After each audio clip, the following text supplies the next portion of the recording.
नमस्कार, वंदे मातरम। मैं हूं श्यामगिरी। आप देख रहे हैं हमारा चैनल मुद्दा भारत का। मुद्दा भारत का यानी मुद्दा आपका। मुद्दा है महाराष्ट्र की राजनीति जुड़ी खबरों का। महाराष्ट्र की राजनीति की बात करो तो आज जो है सुबह सुबह मंत्रालय से एक खबर आई कि वहाँ के डिप्टी स्पीकर, महाराष्ट्र के डिप्टी स्पीकर नरहरी झिरवळ, जो अजीत दादा राष्ट्रवादी कांग्रेस पार्टी गुट के लीडर हैं, वो जो है सुसाइड करने के लिए मंत्रालय से जंप मार दिए। लेकिन नीचे नेट लगा हुआ था और वो जो है उसमें बच गए। लेकिन उनकी जो डिमांड है ये है कि ओबीसी एसटी कोटे से जो है धनगर समाज को आरक्षण देने का जो है उनका विरोध चल रहा है। उनका कहना है कि धनगर समाज को जो आरक्षण देना है तो एसटी कोटे से आप मत दीजिए, ये उनका विरोध है। हालांकि सरकार में भी है और एक तरह विरोध भी कर रहे हैं, यानी इसका मतलब उनका सुनवाई नहीं हो रहा है। तो हमारा चर्चा का विषय यही है कि आरक्षण के मुद्दे पर महाराष्ट्र की राजनीति किस तरह चल रही है। देख सकते हैं आपकी चुनाव का माहौल है और मुद्दा जो है पूरा आरक्षण के ऊपर बना हुआ है। चाहे पक्ष हो चाहे विपक्ष हो, दोनों जो है अपना मुद्दा जो है आरक्षण को बनाए हुए हैं। किसी भी हालत में आरक्षण का मुद्दा खत्म होने देना नहीं चाहते हैं, चाहे वो मराठा आरक्षण हो, चाहे धनगर समाज का आरक्षण हो, चाहे और भी समाज का हो। तो हम थत्ते साहब से यही पूछेंगे कि क्या महाराष्ट्र में आरक्षण का मुद्दा ही चुनाव का परिणाम दिलाएगा? क्या ये सच हो सकता है? सर क्या कहेंगे सर? मुद्दाएं जो है लोगों के समझ नहीं आ रहा है कि किस मुद्दे पर चुनाव हो, किस मुद्दे पर वोट दिया जाए और किस मुद्दे पर पार्टियां चुनाव जीतेंगी, ये उनको भी समझ नहीं आ रहा है।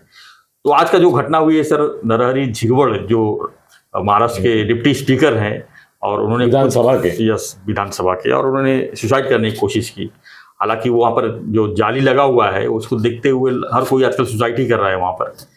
तो सवाल ये उठता है कि सर सुसाइड नहीं कर रहा है, सुसाइड करने का नाटक करता है। उसको मालूम है नीचे जाली लगाया हुआ है, वो मरने वाला नहीं है जी, तभी तो मारते हैं। लेकिन उनको ऐसा जाली निकाल दो ना, सरकार में है। कौन मारता है देखो, एखादा साल में एक बार कोई निकलेगा जी, बाकी कोई निकलेगा नहीं जी जी।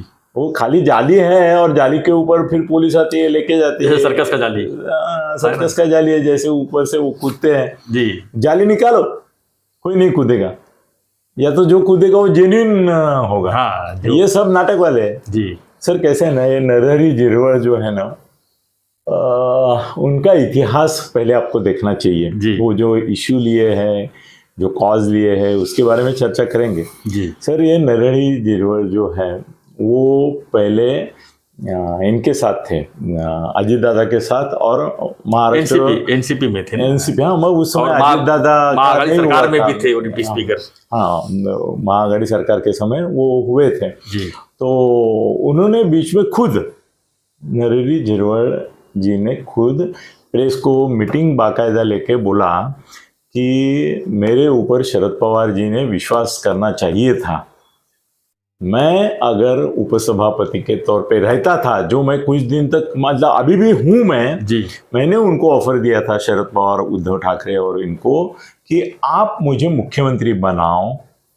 सर मंत्री छप क्या है, छप क्या है, मैं, मेरी मन की बात नहीं, ये छप क्या है, रिकॉर्ड है उसका, टीवी पे भी आया उनका लाइव और ये भी आया छप के। अगर मुझे मुख्यमंत्री बनाते हो तो मैं मेरा निर्णय आपके पक्ष में देते हुए एकनाथ शिंदे के सभी लोगों को बर्खास्त करता हूं जी, ऐसा बोला था। पर वो माने नहीं, इसलिए भुगत रहे सिर्फ ये कोर्टबाजी वो। और उस समय राहुल नार्वेकर की ये हुई नहीं थी जी, चुनाव हुआ नहीं था, तो यही सभापति थे, सभापति भी उपसभापति दोनों यही थे, अब पूरा पावर था इनके पास। हाँ, तो सर जो आदमी इतनी निर्लज्जता से बोलता है कि मुझे अगर मुख्यमंत्री बनाते थे तो मैं इनके पक्ष में दे देता, मतलब कानून नाम की कोई चीज नहीं, कोई नियम नाम की चीज नहीं, खुद का स्वार्थ देख रहा है और खुले तौर पे बोल रहा है कि मैं ये करूंगा, तुमको मुझे मुख्यमंत्री बनाओ। ये क्या सौदा हुआ? बिल्कुल, ये कौन से बाजार का सौदा हुआ? ऐसे सौदे कहाँ होते हैं? बोलो मत, सबको मालूम है, ये तो सौदेबाजी हो गई। तो जिसको खुद को लज्जा नहीं आती है बोलने को कि मैं सौदा कर रहा था, उसकी नैतिकता के ऊपर सवाल आता है। दूसरी बात यह है कि अभी भी वो ऐसा कर रहे हैं कि अपने बेटे को शरद पवार के पास भेज रहे हैं और खुद अजीत दादा के पास भेज रहे हैं और देख रहे हैं कि मुझे यहाँ टिकट दे दो, मतलब नारायण राणे पॉलिसी। नीलेश को भेज रहे शिंदे साहब के पास और एक टिकट कुडाल की उसको दे रहे हैं और नितेश राणे का बीजेपी से ले रहे हैं और खुद बीजेपी से है ही जी। तो ये भी करना चाहते हैं अपने बेटों को उधर राष्ट्रवादी शरद पवार में भेज रहे हैं, जहाँ टिकट मिल जाए वही अपना पार्टी। नहीं वहां पे वो बेटे को लिए हैं, यहाँ पे वो नरेरी जरूर दबाव ला रहे कि मेरे को इधर से दो, मतलब एक एक घर में अभी दो दो, जितने बेटे उतने टिकट। तो सर वो भी नैतिकता नहीं है जी कि आप इस तरह से करें। आपकी पार्टी निष्ठा कहाँ गई है? आप तो आपको बेटे को उधर, ये कीर्तिकर ने भी चालू किया, कीर्तिकर भी शिवसेना शिंदे गुट में रहे और बेटे को सामने से खड़ा कर दिया। वो तो नसीब था करके वो चुन के आए तुम्हारे शिवसेना उबाटा के रविंद्र वायकर, नहीं शिवसेना इनके शिंदे साहब के, हाँ शिंदे साहब के, किसके बोलो शिंदे साहब के नहीं चुन के आए, वो हार गए। तो सर ये कैसे है, अनैतिकता कम सब मामला उन्होंने कई बार उठाया। वो विधान भी ऐसे उलट सुलट करते हैं, उनके ऊपर भरोसा किया नहीं जा सकता। यहाँ भी उन्होंने बहुत कुछ तकलीफें दी है शिंदे साहब को और इनको। तो अभी कैसा है ना कि वो जो आदिवासी आमदार है सर, वो अकेले नहीं कूदे, अजीत दादा गुट के और भी आमदार है, उनका नाम मैंने लिख के रखा था, अभी वो चिट्ठी नहीं है मेरे पास, वो भी कूदे और भी एक कूदे, 3 आमदार कूदे वो जाली पे। सर ये क्या है ना, जाली पे कूदना है ना एक स्टंट है, लोगों को मालूम है जाली पक्की है, इसे हम लोग और पुलिस आके उठाती है, ये भी मालूम है।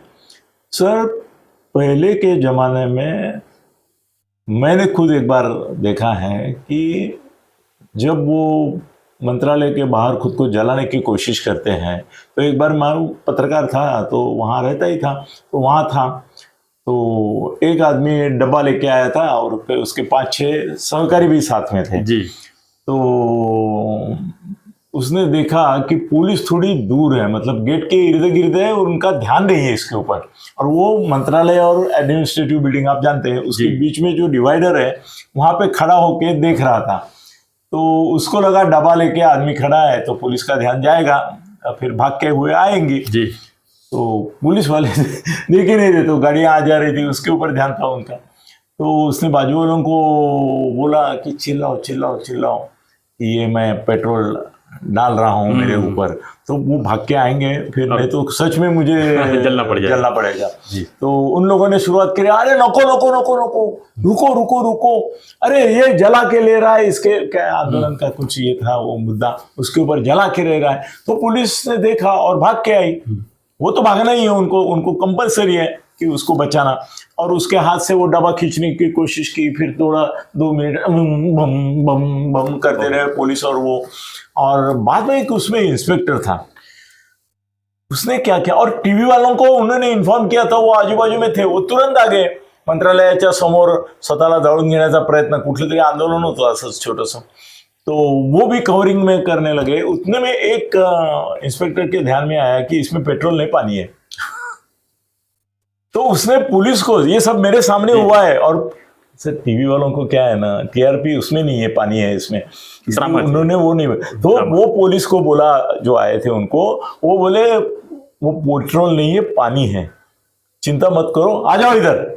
तो पुलिस बाजू में हटने लगी जैसे उनको पता चला, तो वो व्याकुल हो गया, बोला नहीं पानी नहीं है, पेट्रोल है, मैं ये करता हूं। तो उसने ले लिया, वो सीधा लगा, कोई वास ही नहीं आया, मैं भी बाजू में पानी था। तो फिर उनको वो बोले कम से कम हमको गाड़ी में तो बिठाओ पकड़ के, तो गाड़ी में उनको बिठाया, फिर वो दरवाजे के बाहर, अभी सब जगह देखते हो, झुक के जिंदाबाद मुर्दाबाद क्या नारे लगाते रहे और चले गए। तो पुलिस इंस्पेक्टर को मैंने पूछा कि आपको कैसे पता चला? वो बोले एक तो उसके चेहरे से मालूम पड़ रहा था कि पुलिस की राह, हम लोग उसको वॉच कर रहे थे कि वो राह देख रहा। ठीक है, ये जाली का भी ऐसा ही मामला है। जी जी जी, कि जाली नहीं थी तब 1-2 ही आदमी कूदे थे, अब आए दिन कूद रहे हैं। आज तो जो उठता है वो कूदता है, कोई कूदने के लिए जगह रखी है उधर, वो सुसाइड पॉइंट है महाबलेश्वर और माथेरान में, वैसा ये जंपिंग पॉइंट है जिसको सुसाइड पॉइंट बोलते हैं। तो जरूर जो है इनका ये नाटक ही था। अभी उनका इश्यू जेन्युइन है, वो बोलते हैं कि भाई आदिवासी में अगर तुम्हारे धनगर घुस रहे हैं तो धनगर समाज की संख्या इतनी है, महाराष्ट्र में मेरे ख्याल से 3रे क्रमांक पर धनगर समाज है, मराठा ओबीसी के बाद ये है, तो फिर आदिवासियों का नुकसान होगा करके उनका पॉइंट जेन्युइन है। पर सर ये बात देखो, मेरे को कभी कभी आश्चर्य लगता है बड़े लोगों का।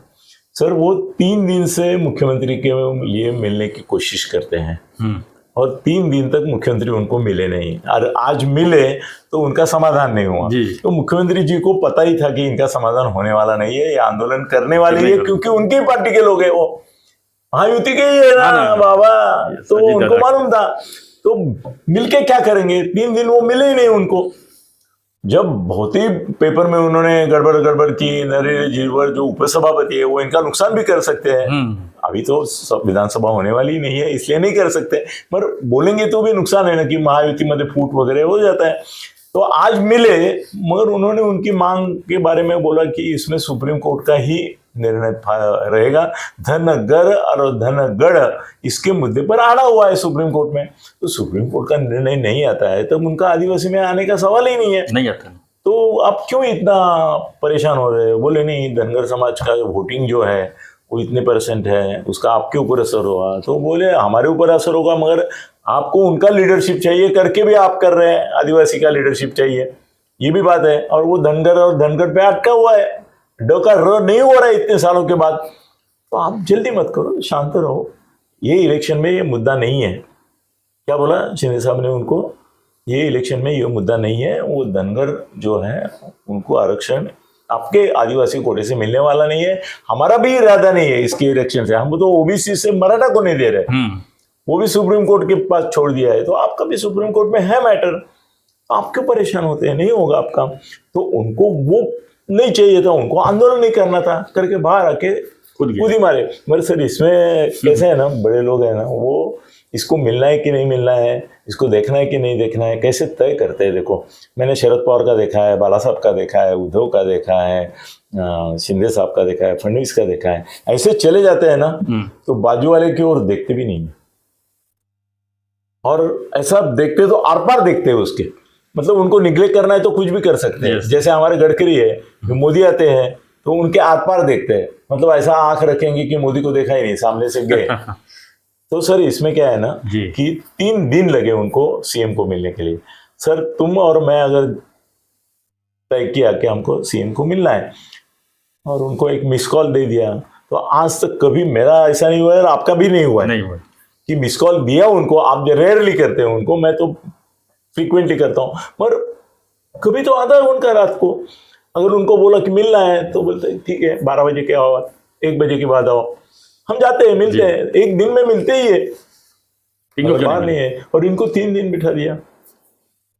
इसका मतलब उनको मालूम था कि इनसे मिलके कोई फायदा नहीं है, उल्टा ये स्टंटबाजी करेंगे। और मुख्यमंत्री के साथ आप मिले हैं, उनसे कोई चर्चा हुई है, वो चर्चा में उन्होंने एक साफ बताया कि हमारा इरादा ही नहीं है आदिवासी में धनगर को लेने का, वो मांग कर रहे हैं, वैसे तो मराठा भी मांग कर रहे हैं ओबीसी में ले लो, वो कहाँ मांग मंजूर कर रहे हैं हम लोग, वो कोर्ट के अंदर है।